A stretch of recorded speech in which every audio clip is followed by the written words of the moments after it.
As palavras saíram dos lábios de minha neta Sofia como um tiro certeiro no peito. Ali estava ela, de apenas 12 anos, tremendo atrás da porta da cozinha, seus olhinhos castanhos cheios de lágrimas que ela se esforçava para não derramar. Eu ouvi eles conversando no quarto, vovô. Mamãe disse que você está ficando senil e que precisa assinar uns papéis. Papai riu e disse que depois de hoje, você nunca mais vai poder dizer não para eles. Senti meu coração parar por um momento.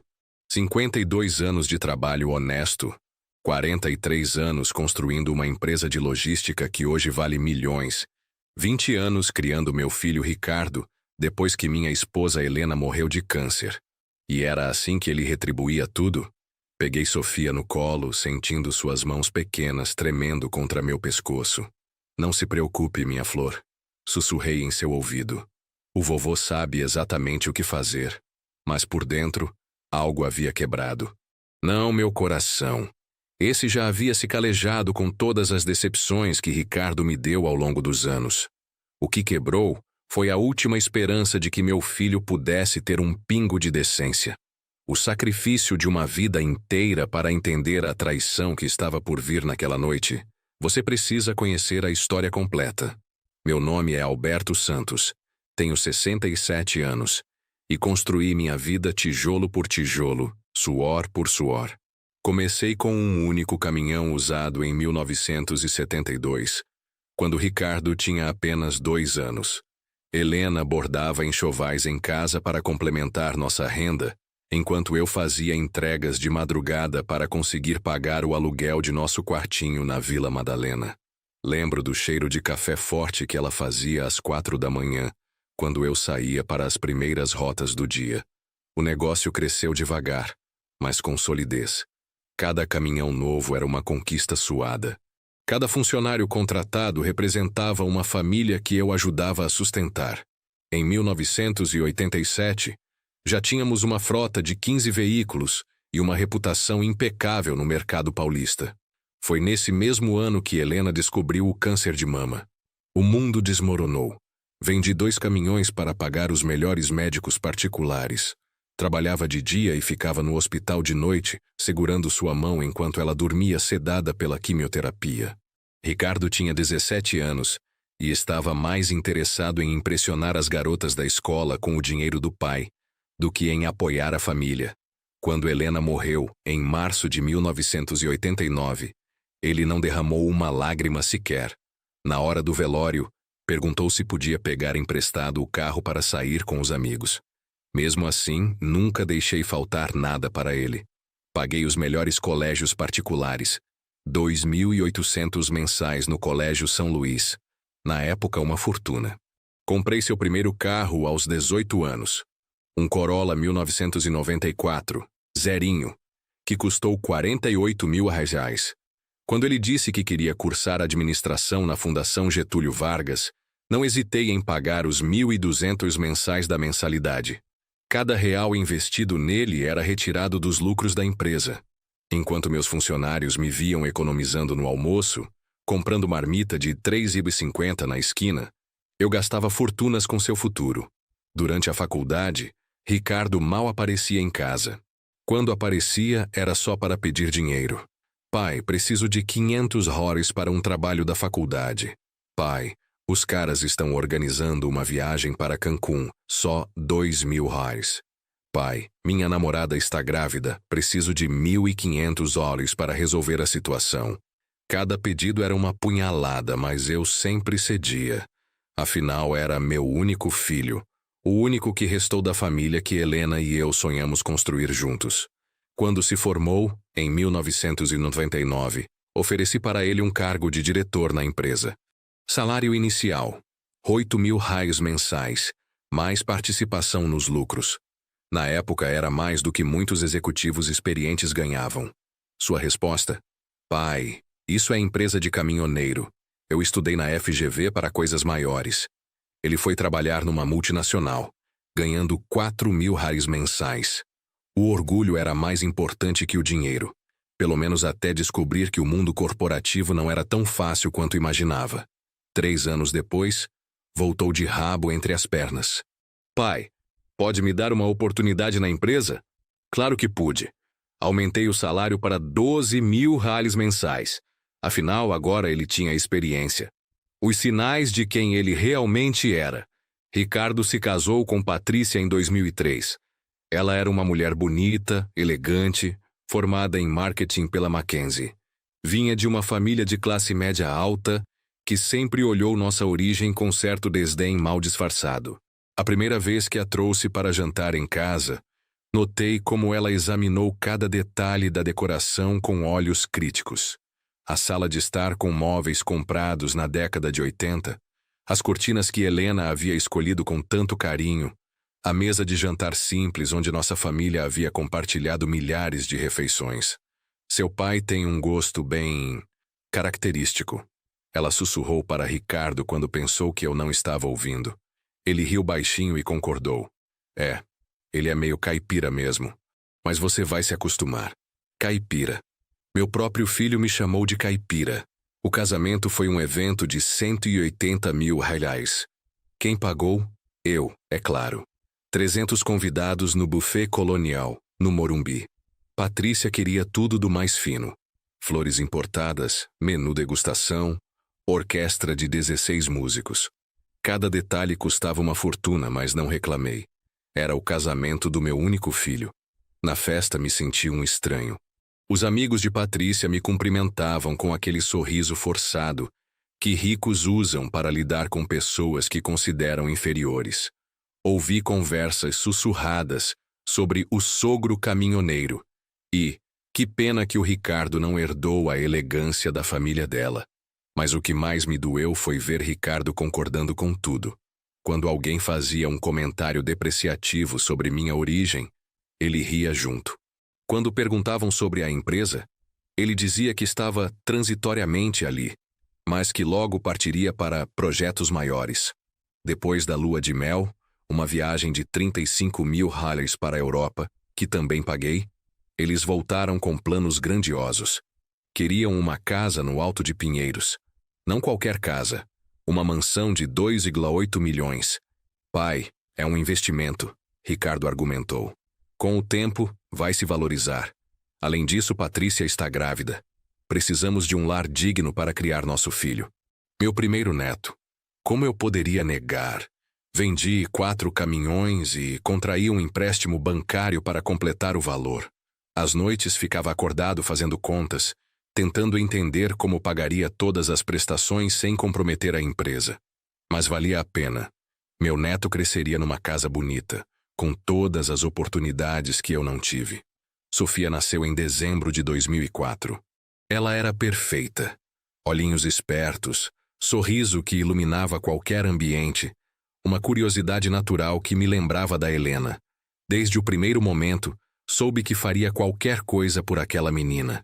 Ricardo e Patrícia, no entanto, a viam mais como um acessório do que como uma filha. Contratar babá custava 1.800 mensais. Eu pagava. Escola particular bilíngue custava 2.200 mensais. Eu pagava. Roupas de marca, brinquedos importados, viagens para Disney. Sempre eu. E Sofia percebia. Mesmo pequena, ela notava que o carinho verdadeiro vinha do avô, não dos pais. Aos 5 anos, ela me perguntou: Vovô, por que papai e mamãe nunca brincam comigo como você brinca? Como explicar para uma criança que os próprios pais são pessoas vazias, obcecadas por status e aparências? A empresa que se tornou sucesso, enquanto sustentava os caprichos da família, a Santos Logística continuava crescendo. Em 2008, já tínhamos uma frota de 80 veículos e contratos com grandes redes de supermercados. O faturamento anual chegava a 45 milhões de euros.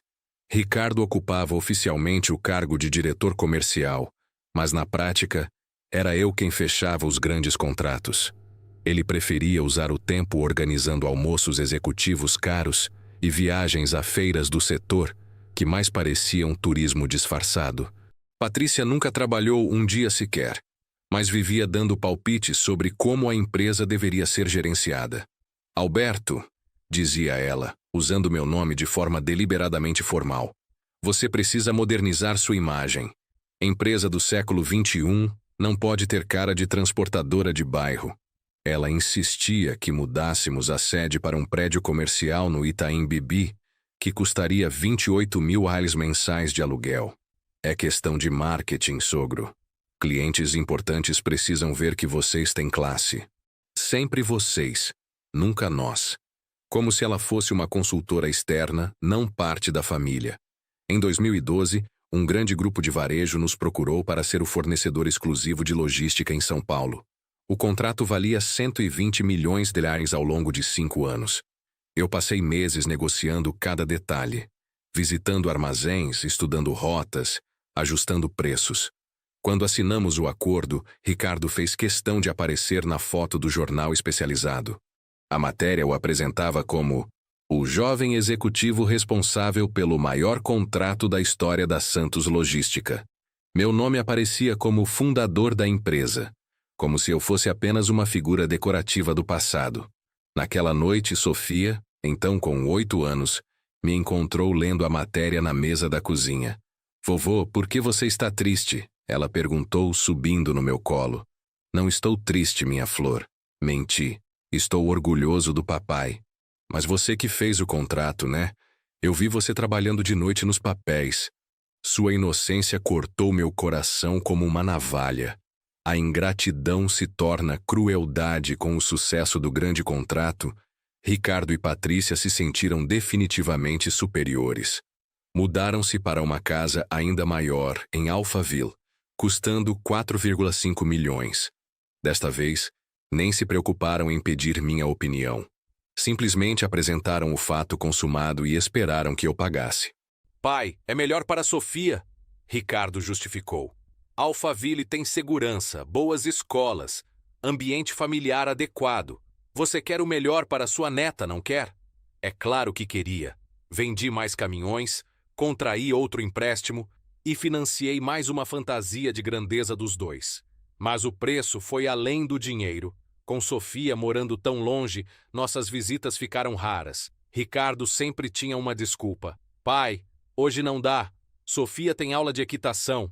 Pai, estamos indo para o clube. Fica para a próxima. Pai, Patrícia organizou um jantar com os vizinhos. Aos poucos, fui sendo excluído da vida de minha própria neta. As únicas vezes que me viam era quando precisavam de dinheiro, o que acontecia com frequência assustadora. Em 2015, Ricardo chegou com uma proposta que deveria ter me deixado alerta. Pai, você já pensou em se aposentar? Poderia passar a empresa para mim e curtir a vida. Afinal, você já trabalhou muito. Eu tinha 58 anos, estava em plena forma física e mental, e a empresa era minha vida. Mas a forma como ele falou, com aquele tom condescendente, como se estivesse fazendo um favor. Filho, ainda não penso em aposentadoria. A empresa precisa de mim. Pai, com todo respeito, você está ficando desatualizado. O mercado hoje exige uma mentalidade mais jovem. Eu tenho MBA, relacionamentos importantes, visão moderna, seria melhor para todos. Mentalidade mais jovem. Como se 50 anos de experiência não valessem nada. A partir desse dia, Ricardo começou a me minar sistematicamente. Tomava decisões sem me consultar. Mudava estratégias que eu havia implementado. Fazia acordos que comprometiam nossa reputação, priorizando lucro rápido ao invés da qualidade que sempre foi nossa marca. Quando eu questionava suas decisões, ele suspirava como se estivesse lidando com uma criança teimosa. Pai, você precisa confiar mais em mim. Eu estudei para isso. Patrícia era ainda pior. Começou a fazer comentários sobre minha idade na frente de funcionários. O Alberto está ficando esquecido, dizia rindo. Semana passada perguntou a mesma coisa 3 vezes. Mentira. Minha memória sempre foi perfeita. Mas ela plantava dúvidas. Criava uma narrativa onde eu era o velho senil que precisava ser tutelado pelos jovens competentes. A humilhação que mudou tudo.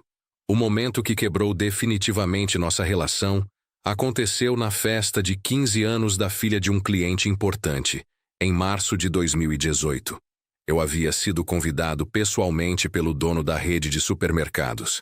Afinal, mantínhamos uma parceria de mais de 10 anos.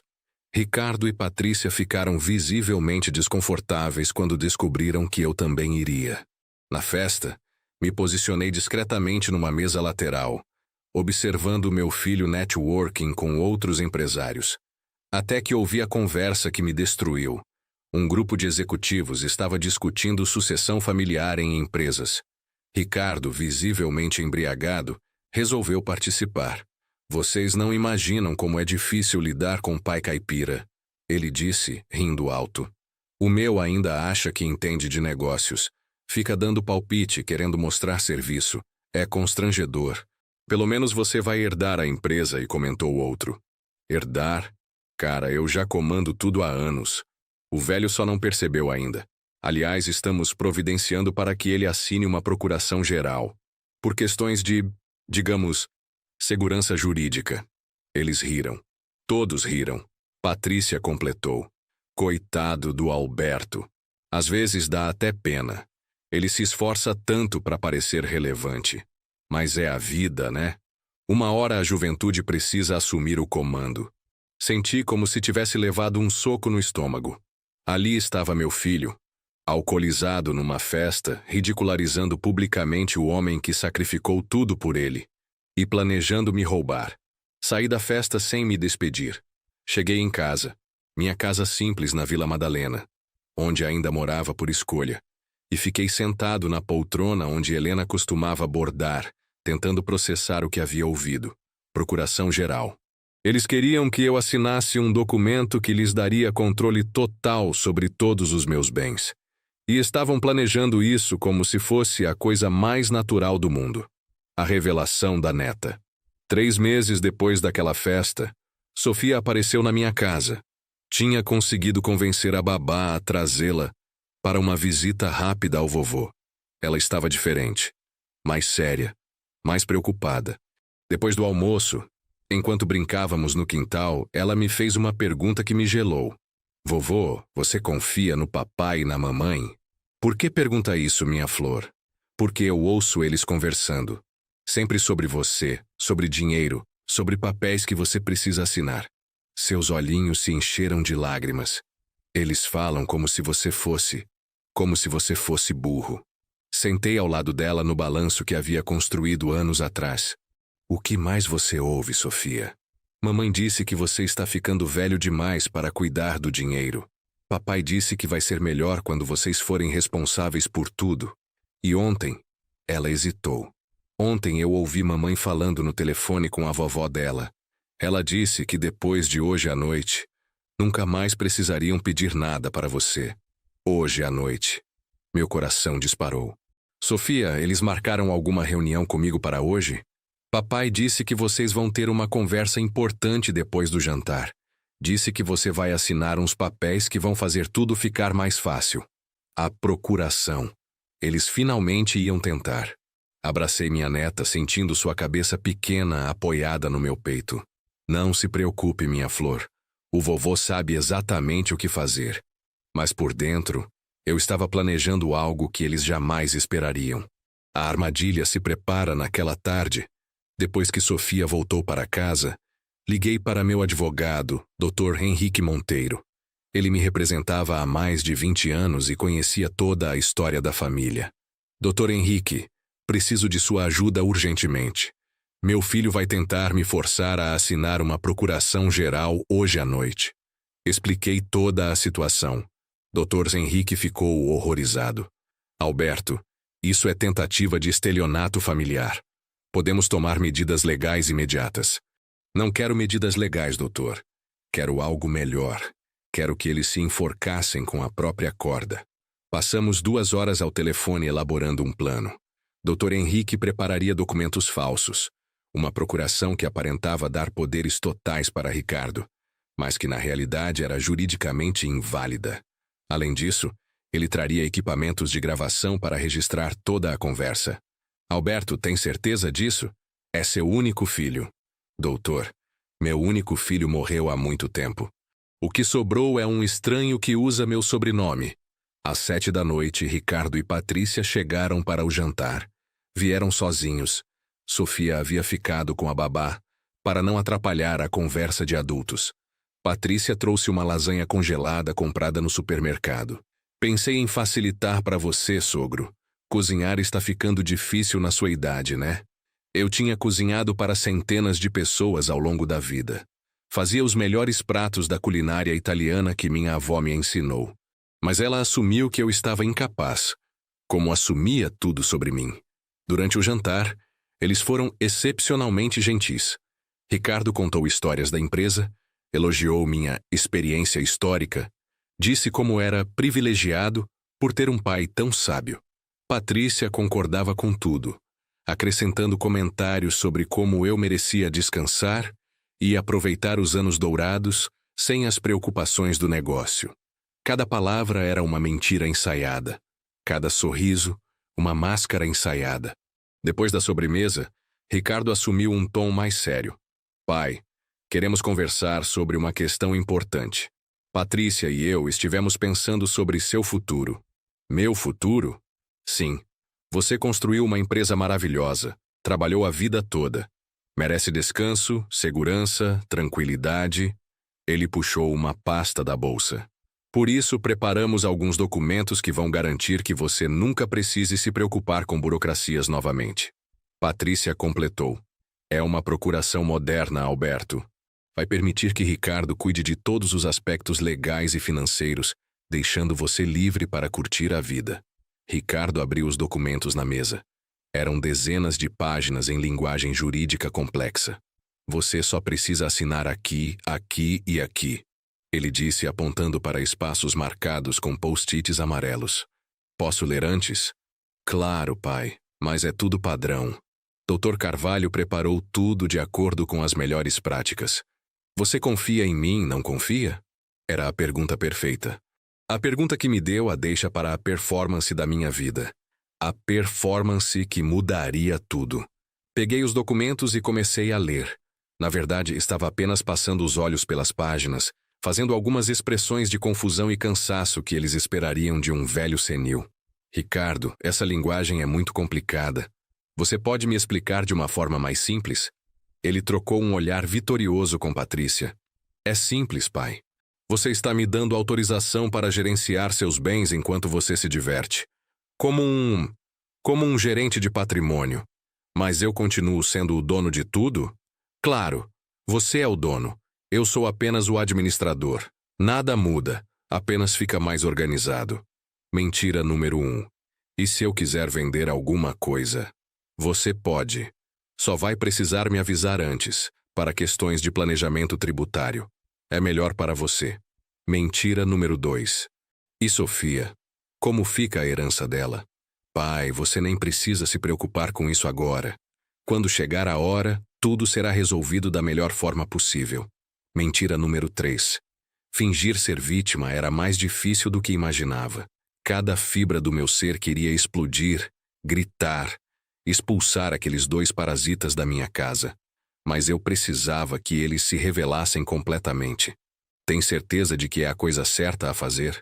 Ricardo suspirou, como se estivesse lidando com uma criança teimosa. Pai, olha só. Você está com 67 anos. Suas mãos tremem quando assina documentos. Semana passada você esqueceu de pagar uma conta. Eu que tive que resolver. Você precisa de cuidados.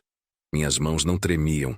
Eu nunca esqueci de pagar contas, mas ele estava criando uma narrativa, uma justificativa para o roubo.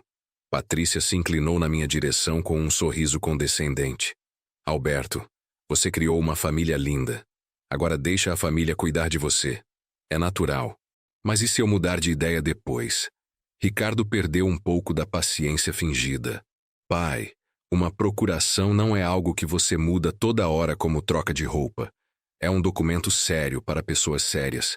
Você quer ser tratado como pessoa séria, não quer? A manipulação psicológica estava em pleno funcionamento. Questionamento da minha competência, pressão emocional, chantagem afetiva. Está bem, eu disse, pegando a caneta com mãos propositalmente trêmulas. Se vocês acham que é melhor... O alívio nos rostos deles foi visível. Ricardo até suspirou audível. Patrícia sorriu como uma criança na manhã de Natal. Assinei a primeira página, depois a segunda, depois a terceira. E foi nesse momento que eles mostraram quem realmente eram. A verdade finalmente revelada. Com os documentos assinados, a atmosfera mudou completamente. Ricardo guardou os papéis na pasta com cuidado exagerado, como se fossem barras de ouro. Pai, você fez a coisa certa, ele disse. Mas seu tom já não tinha mais a gentileza forçada de antes. Agora pode descansar enquanto pessoas competentes cuidam dos negócios. Pessoas competentes. Como se eu fosse incompetente. Patrícia foi ainda mais direta. Alberto, obviamente algumas coisas vão precisar mudar. Esta casa, por exemplo, é grande demais para uma pessoa só. Seria melhor você se mudar para um apartamento menor, mais adequado para a sua idade. Se mudar. Mas esta é minha casa há 40 anos. Era sua casa, Ricardo corrigiu com um sorriso frio. Agora, tecnicamente, é um ativo sob gestão. E, francamente, pai, você não consegue mais manter este lugar adequadamente. Está ficando meio desleixado. A casa estava impecável. Eu sempre fui organizado e limpo, mas eles precisavam criar defeitos para justificar suas decisões. E a empresa? Perguntei. A empresa vai ser modernizada. Primeiro, vamos mudar o nome. Santos Logística soa ultrapassado. Pensamos em algo como Pinheiros Transport Solutions, mais internacional. 46 anos construindo uma marca, uma reputação, um legado. E eles queriam apagar tudo. E os funcionários antigos? Pai, alguns funcionários são leais a você pessoalmente, não à empresa. Isso cria conflitos de gestão. Vamos precisar fazer uma renovação do quadro. Renovação. Palavra bonita para demissões em massa. Patrícia acrescentou. Também vamos precisar revisar seus gastos pessoais. A partir de agora, você vai ter uma mesada mensal para suas necessidades básicas. É mais organizado assim. Mesada. Aos 67 anos, depois de uma vida de trabalho, eles queriam me dar mesada do meu próprio dinheiro. E Sofia? Ricardo e Patrícia trocaram olhares. Pai, Sofia está numa idade impressionável. Seria melhor se suas visitas fossem mais espaçadas. Não queremos que ela se acostume com padrões de vida inadequados. Padrões inadequados. Eu, que havia pago por tudo na vida dela, agora era uma influência inadequada. Além disso, Patrícia continuou, esta casa não tem segurança adequada para receber uma criança. Seria irresponsabilidade nossa deixar Sofia vir aqui regularmente. Eles estavam me isolando de minha neta, a única pessoa que realmente me amava. Entenderam que isso é temporário, né? Tentei uma última vez. Quando eu me sentir melhor, posso voltar a participar das decisões? Ricardo riu. Uma risada cruel, genuína. Pai, vamos ser realistas. Você teve seu tempo. Foi um bom tempo, admito. Mas o mundo mudou. Você não entende de tecnologia. Não fala inglês fluentemente, não tem network internacional. A empresa precisa de alguém preparado para o século XXI. E a sua educação? A sua casa? Os carros? Quem pagou tudo isso? Pai, isso foi investimento em capital humano. Você investiu em mim. Agora eu vou multiplicar esse investimento. É assim que funciona. Capital humano. Ele reduziu nossa relação a uma transação comercial. Patrícia se levantou da cadeira. Alberto, seja grato. Muitos homens da sua idade são abandonados em asilos. Você vai continuar vivendo bem, só com menos responsabilidades. Menos responsabilidades. Como se minha vida toda fosse um fardo que eles estavam me aliviando. Ricardo também se levantou. Pai, amanhã vamos ao banco para transferir as procurações. Depois vamos ver uns apartamentos menores para você. Tem uns bem bonitinhos na Vila Olímpia, próprios para a terceira idade. Terceira idade. Aposentadoria compulsória. Isolamento social. Eles se dirigiram para a porta satisfeitos consigo mesmos. Ricardo ainda teve o descaramento de me dar um abraço. Pai, você vai ver que é melhor assim. Vai poder jogar dominó, assistir televisão, fazer essas coisas que idosos gostam. E foi nesse momento que eu sorri. Um sorriso genuíno pela primeira vez em toda a noite. Filho, você tem razão. Vai ser muito melhor assim. Mas eles não entenderam por que eu estava sorrindo. A vingança mais doce. Na manhã seguinte, às 8 horas em ponto, Ricardo me ligou. Sua voz estava diferente, tensa, nervosa. Pai, preciso que você venha ao escritório do Dr. Carvalho urgentemente. Aconteceu alguma coisa, filho? Só venha, por favor. Cheguei ao escritório e encontrei uma cena que valeu todos os anos de humilhação. Ricardo estava pálido, sentado numa cadeira como um menino sendo repreendido. Patrícia estava ao lado dele, com lágrimas de raiva nos olhos. Dr. Carvalho, o advogado que eles haviam contratado, estava visivelmente constrangido atrás de sua mesa. Sr. Santos, ele disse quando me viu, preciso me desculpar profundamente. Eu não sabia que seus clientes estavam tentando aplicar um golpe contra o senhor. Golpe? Fingi surpresa. Não entendo. Ricardo tentou falar, mas Dr. Carvalho o interrompeu. Sr. Santos, quando seu filho me procurou para elaborar a procuração, ele me disse que o senhor estava com início de demência e que precisava de tutela legal. Baseado nisso, preparei os documentos. Mas esta manhã, continuou, recebemos uma ligação do Dr. Henrique Monteiro, seu advogado. Ele nos informou que o senhor está em plena capacidade mental e que a procuração assinada ontem à noite foi obtida através de coerção e informações falsas. Patrícia explodiu. Isso é ridículo. Alberto assinou os documentos voluntariamente. Dr. Henrique, que estava sentado discretamente no canto da sala, se levantou e acionou um pequeno gravador. Minha própria voz saiu do aparelho. E Sofia? Como fica a herança dela? A voz de Ricardo respondeu. Pai, você nem precisa se preocupar com isso agora. Quando chegar a hora, tudo será resolvido da melhor forma possível. Depois a voz de Patrícia. Alberto, obviamente algumas coisas vão precisar mudar. Esta casa, por exemplo, é grande demais para uma pessoa só. E a de Ricardo? Era sua casa. Agora tecnicamente é um ativo sob gestão. O gravador continuou reproduzindo todos os momentos em que eles revelaram suas verdadeiras intenções. Cada mentira, cada manipulação, cada momento de crueldade. Ricardo ficou cinza. Pai, você nos gravou? Não, filho. Vocês se gravaram sozinhos. Eu só documentei. Dr. Carvalho balançou a cabeça com desaprovação. Senhor Ricardo, tentativa de estelionato contra ascendente é crime previsto no Código Penal. As penas são agravadas quando há abuso de confiança familiar. Mas ele assinou! Patrícia gritou, desesperada. Dr. Henrique sorriu. Senhora, a procuração assinada é juridicamente inválida. Foi preparada especificamente para esta ocasião. Cada vírgula, cada parágrafo foi elaborado para parecer real, mas não ter valor legal algum. A expressão no rosto de Ricardo foi o que os franceses chamam de petit mort, uma pequena morte. Toda a sua arrogância, toda a sua superioridade se desintegraram instantaneamente. Além disso, doutor, Henrique continuou. Já protocolamos uma ação de interdição preventiva. O senhor Alberto está solicitando ao juizado que reconheça formalmente sua plena capacidade mental e declare nulos quaisquer documentos futuros assinados sob coerção. Dr. Carvalho se dirigiu a Ricardo.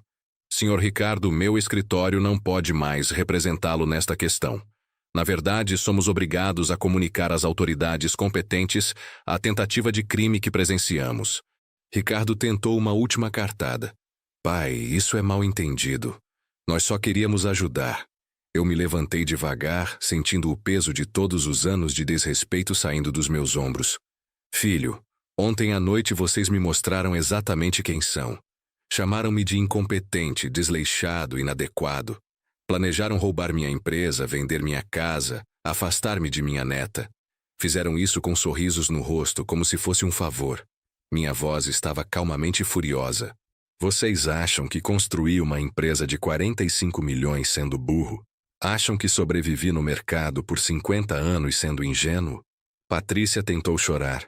Sogro, foi um erro, nós. Senhora, ontem à noite a senhora disse que muitos homens da minha idade são abandonados em asilos, mas que eu deveria ser grato por continuar vivendo bem. Suas palavras exatas. O silêncio na sala era sepulcral. Dr. Henrique, Pode proceder com as medidas legais que discutimos? Certamente, Sr. Alberto. Temos gravações suficientes para um processo criminal por tentativa de estelionato, mais um processo cível por danos morais. Também vamos solicitar medida protetiva para impedir futuras tentativas de coerção. Ricardo finalmente encontrou a voz. Pai, por favor. Sou seu único filho. Pense em Sofia. Foi pensando em Sofia que fiz isso, Ricardo. Ela não merece crescer acreditando que roubar idosos é normal. As consequências se desdobram 3 dias depois. A bomba explodiu publicamente. O jornal Folha de São Paulo publicou uma matéria na seção de economia. Empresário de 67 anos impede golpe de filho e nora contra patrimônio de 45 milhões. A reportagem continha trechos das gravações, depoimentos de Dr. Henrique e Dr. Carvalho e uma análise jurídica sobre crimes financeiros contra idosos. Ricardo e Patrícia foram identificados pelos nomes completos. Meu telefone não parava de tocar. Clientes ligando para expressar solidariedade. Concorrentes oferecendo parcerias. Jornalistas pedindo entrevistas. Mas a ligação mais importante veio no 4º dia. Era Sofia. Vovô, posso ir na sua casa? Eu preciso conversar com você. Claro, minha flor. Sempre pode. Ela chegou com os olhos vermelhos de tanto chorar. A babá a trouxe e me disse baixinho. Senhor Alberto, a casa está um inferno. Eles brigam o tempo todo, gritam, quebram coisas. A menina não está conseguindo dormir. Sentei Sofia no colo e ela desabou. Vovô, é verdade que papai e mamãe quiseram roubar você? Como explicar traição para uma criança de 12 anos? Sofia, às vezes as pessoas que amamos fazem coisas erradas. Não porque são más, mas porque ficaram confusas sobre o que é importante na vida. Mas eles falaram coisas horríveis sobre você. Eu ouvi quando eles chegaram em casa ontem. Mamãe disse que você era um velho vingativo. Papai disse que você os humilhou de propósito. E o que você acha, minha flor? Ela me olhou com aqueles olhos sérios demais para sua idade. Acho que você só se defendeu, como você me ensinou.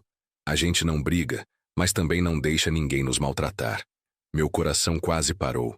Minha neta havia entendido perfeitamente. Vovô, posso morar com você? Não aguento mais aquela casa. Eles só falam de dinheiro, de como você é ruim, de como tudo é culpa sua. Eu não aguento mais. Era o momento mais difícil de toda a situação. Eu queria desesperadamente proteger Sofia, mas sabia que uma batalha de custódia seria traumática para ela. Sofia, vamos resolver isso devagar, com calma. O vovô vai encontrar uma forma de garantir que você fique bem, mas sem mais brigas. A empresa se liberta.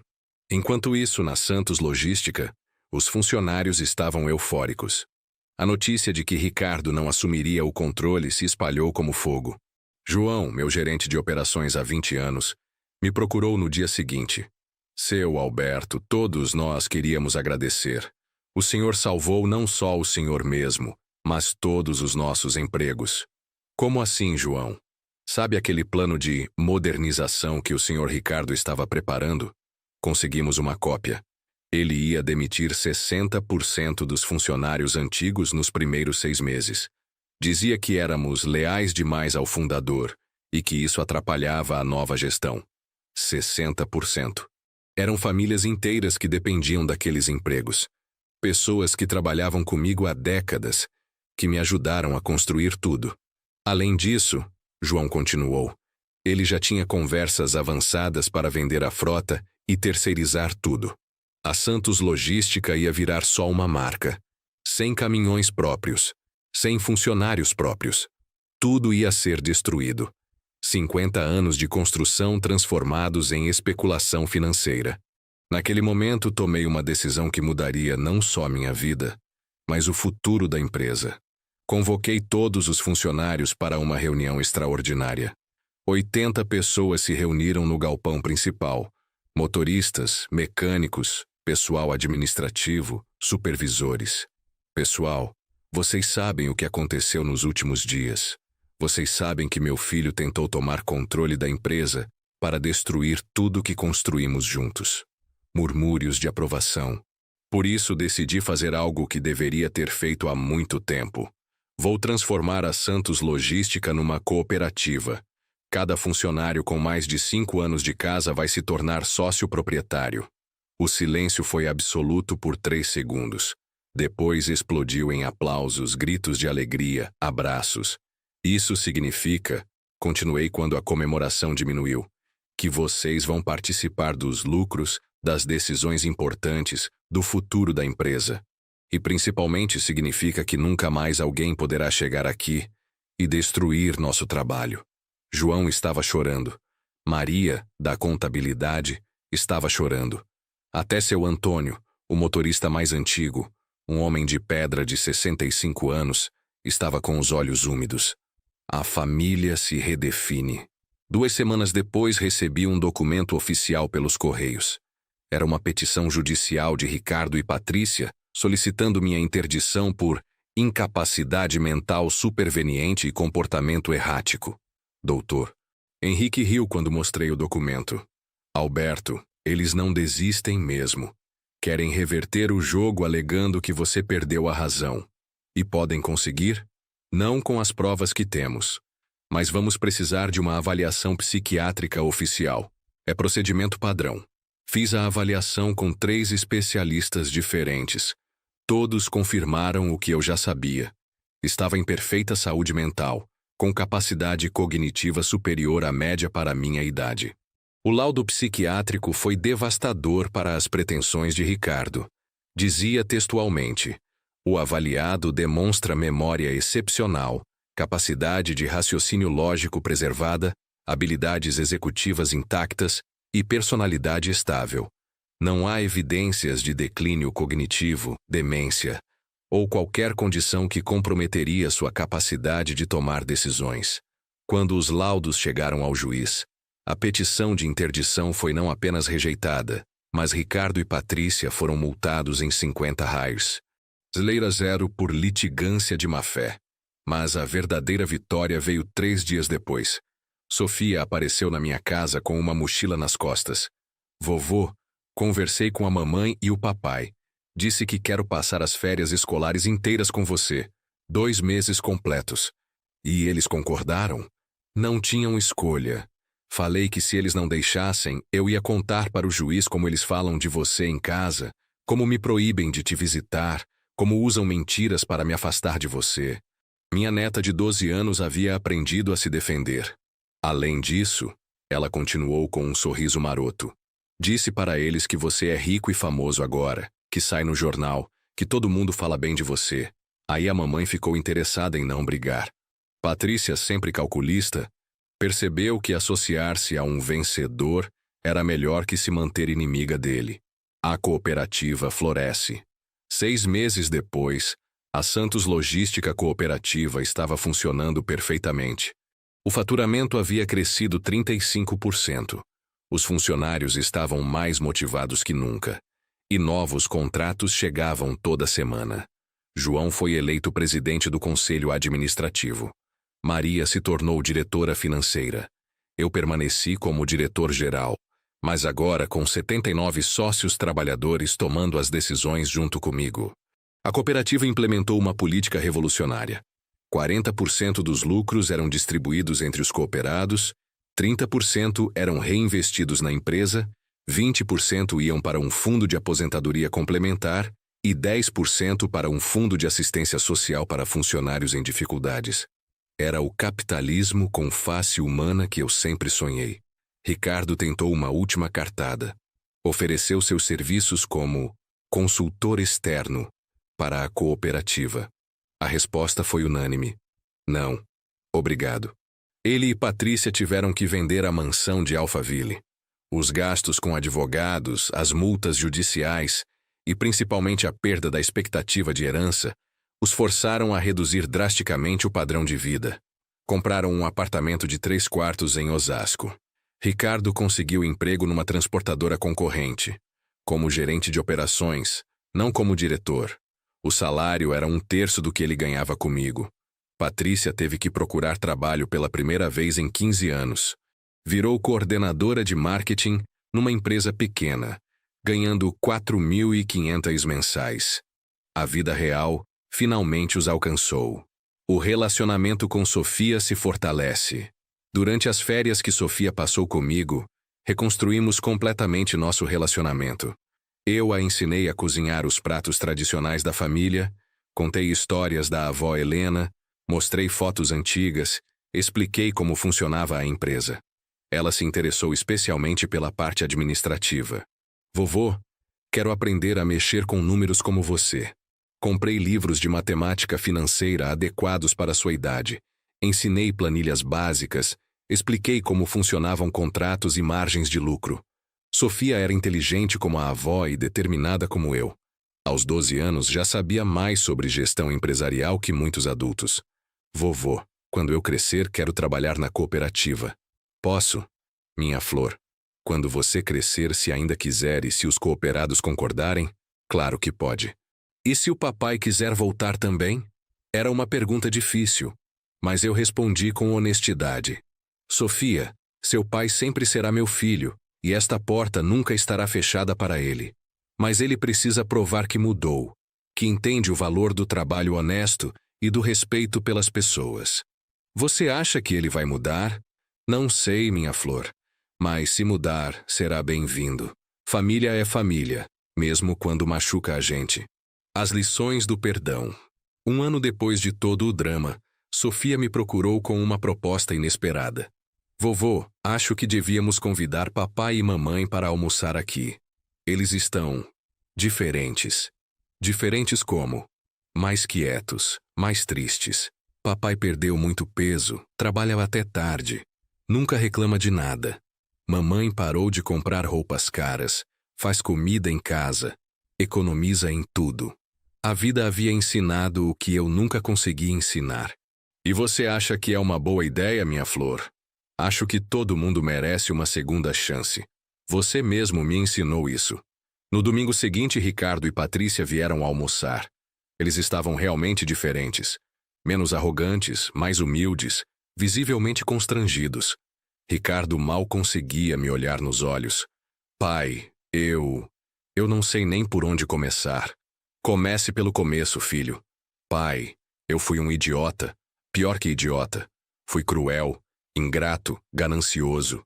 Você sacrificou tudo por mim e eu retribuí tentando roubar você. Suas palavras eram simples, mas pareciam sinceras. Patrícia também se manifestou. Alberto, eu passei a vida toda olhando para você como se fosse menos que nós. Tinha vergonha da sua origem, do seu jeito simples. Mas você construiu algo que nós só conseguimos destruir. O almoço foi tenso, mas não hostil. Falamos sobre a cooperativa, sobre Sofia, sobre as dificuldades que eles estavam enfrentando. No final, Ricardo fez um pedido. Pai, eu sei que não mereço, mas queria pedir uma oportunidade de trabalhar na cooperativa. Como funcionário comum, salário de iniciante. Quero aprender a fazer as coisas do jeito certo. Olhei para Sofia, que assentiu encorajadoramente. Ricardo, essa decisão não é só minha. É dos 80 cooperados. Se você quiser mesmo uma oportunidade, precisa conversar com eles, pedir desculpas para cada um e aceitar o que decidirem. Eu aceito qualquer coisa, pai. Só quero a chance de mostrar que posso ser diferente. A redenção é possível. Ricardo levou 6 meses para conquistar a confiança dos cooperados. Começou como ajudante de carga, ganhando 1.800 mensais, menos que qualquer funcionário da empresa. Mas ele trabalhou com determinação que eu nunca havia visto nele. Chegava cedo, saía tarde, nunca reclamava, ajudava colegas, aceitava críticas. João, que inicialmente foi o mais resistente à ideia, me procurou após 3 meses. Seu Alberto, o Ricardo está mesmo mudado. Trabalha que nem condenado. Trata todo mundo com respeito. Não se acha superior a ninguém. Após 6 meses, os cooperados votaram para promovê-lo a motorista. Depois de mais 6 meses para supervisor de rota. Ele estava subindo a hierarquia pelo próprio mérito. Patrícia também mudou. Parou de me chamar de Alberto e voltou a me chamar de sogro. Nas reuniões de família, demonstrava interesse genuíno em minhas opiniões e experiências. Mais importante, ela e Ricardo começaram a ser pais de verdade para Sofia. Participavam de reuniões escolares, ajudavam com lição de casa, organizavam programas familiares simples mais significativos. O círculo se completa 2 anos depois do dia em que Sofia me alertou sobre o plano dos pais. Estávamos todos reunidos para o Natal de 2020. Mas desta vez era diferente. A ceia foi na minha casa.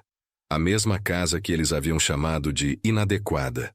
Ricardo e Patrícia ajudaram na cozinha, arrumaram a mesa, lavaram louça.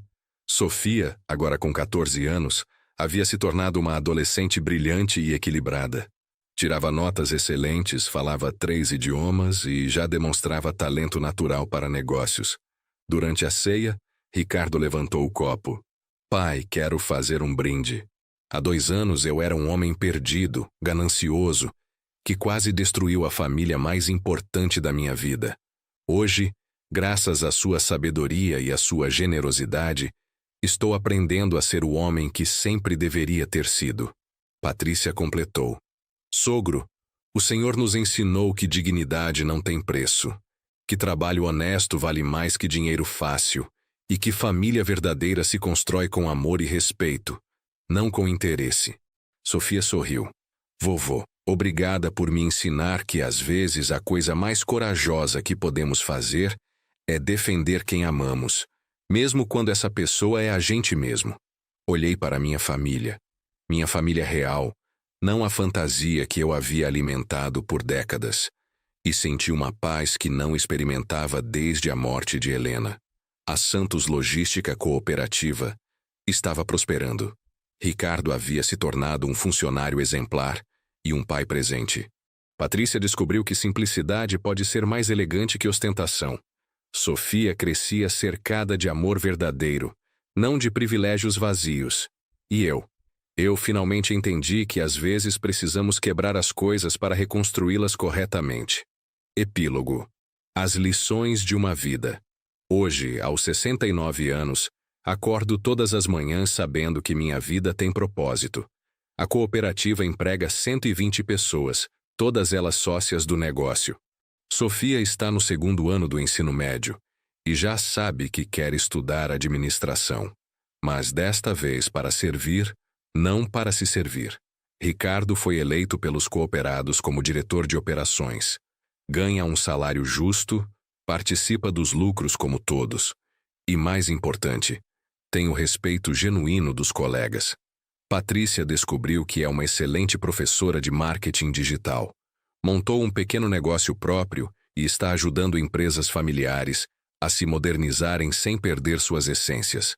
As lições que aprendi podem parecer óbvias, mas são difíceis de aplicar quando o coração está envolvido. Primeira lição: amor verdadeiro às vezes exige coragem para dizer não. Segunda lição: dignidade não é negociável, mesmo quando quem negocia é família. Terceira lição: as pessoas só mudam quando enfrentam as consequências reais de suas ações. Quarta lição: perdão não significa aceitar abuso. Significa dar oportunidade para a mudança genuína. Quinta lição: o maior legado que podemos deixar não é dinheiro, mas exemplo.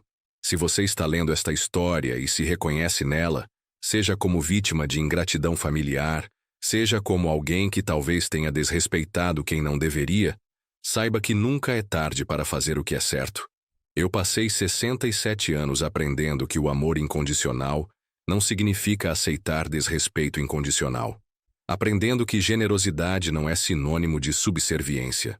Aprendendo que às vezes a coisa mais amorosa que podemos fazer é ensinar uma lição difícil.